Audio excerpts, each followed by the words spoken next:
Let's talk about briefly common sense and geopolitics. Well, my common sense series. Okay. Well, when we say politics, we deal with how how governments are run, the government policy, and the like. And geography, dealing with the location of a place, where and its neighbors, and its how the country is situated, the topography of the nation, and so forth. So geopolitics is basically dealing with, the how the politics of the area is affected by the geography of the area. All right. Now, what do I mean by the common sense and geopolitics? Well, what is the common sense to mean that obviously where a country is located is going to affect the politics of the country. Let's say, for example, Europe. These countries here, Europe was once all part of the Roman Empire.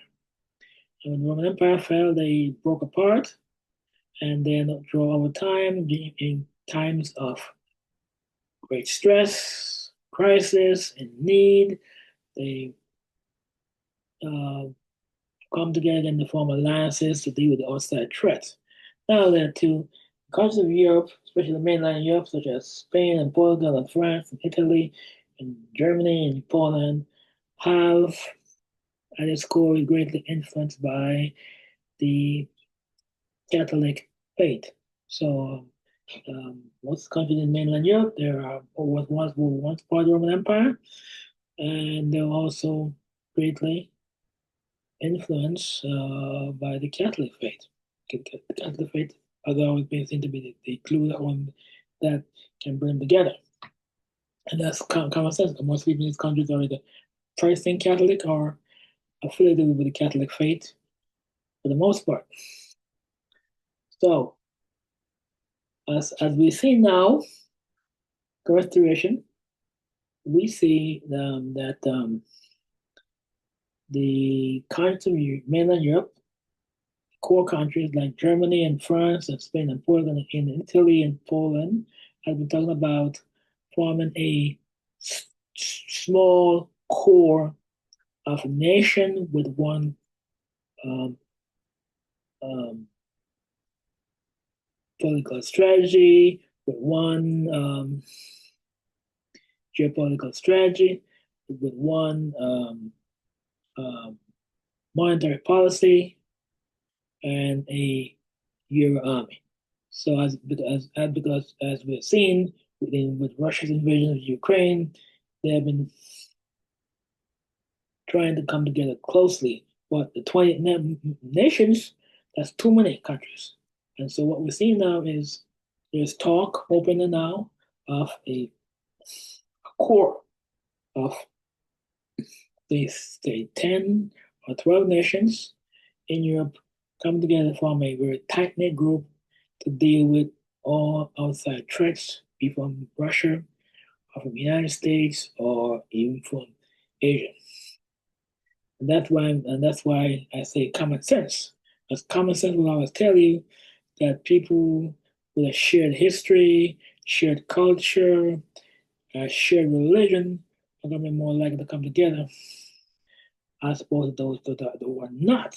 And we're seeing right now with the situation in Europe where there's talk about forming a core of, say, 10 or 12 countries who come together to form a strong monetary union with a common monetary policy, a Euro army, a common foreign policy, and the like. Okay.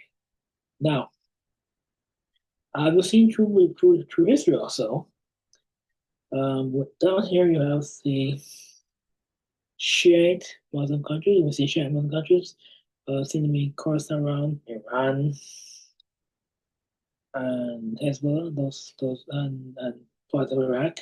Those Shiite Muslim countries are becoming close together because, as we say from common sense, looking at it, by using the common sense to look at it, they share Muslims and have a lot more in common. They tend to want to come together closer. On the other side, the Sunni Arab states want to more want to link up closer and try to form a unified front against Iran. Now,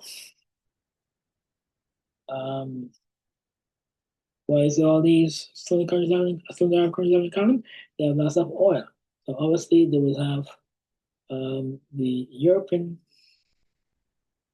um, Confederacy or European Union. They want to try to link up with the Sunni Arab countries that can provide their energy needs. And so we got the European countries up here, and then the Sunni Arab countries up here, right? Energy needs. So that's developments to look at there. Now let's go to Asia. Over here, they're in the same region, they're the same area.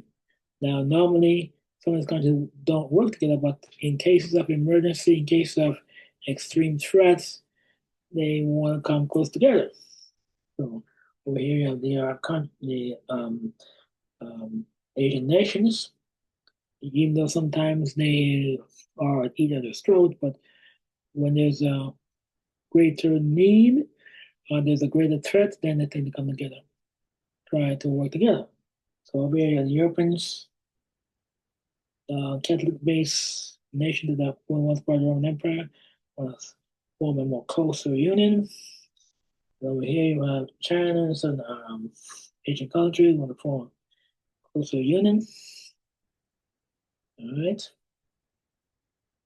And over here, in Africa, a lot of African countries, they're in the same area, they're the same region, the same continent, similar cultures, for the most part. Not that in Africa there's lots of different cultures. Okay, but at the same time though, they're in the same area, Africa, and so you want to see when the way things are falling apart, and United States don't no longer want to foot the bill for all these um, military obligations. You might also countries in Africa want to move closer to their particular needs. Over here, we have the Americas. You know,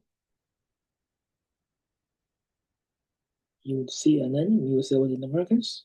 Now, a lot of countries in the Americas, especially Latin America, they are they were once part of, colonies of Spain or colonies of Portugal, colonies of these areas. So it's most likely that you find a lot of these um, Latin American countries want to, kind of link up with their traditional mother countries of Spain and Portugal because they were once part of the once Spanish colonies or once Portuguese colonies. But in fact, recently, there was a major trade agreement between the Latin American countries and the European Union. So that's just common sense that the countries want to go with countries that there are a commonality with. The United States, at the moment, want to seem want to go it alone in most of the areas. So try to want to tell people to start, pull their own weight, but they no longer want to help do any content to pull the weight while the countries are spending their difference. So that's something that let's take a look at. So that's my common sense view of the world at the moment. And I say it's very fluid, it's very dynamic, and I would say keep watching.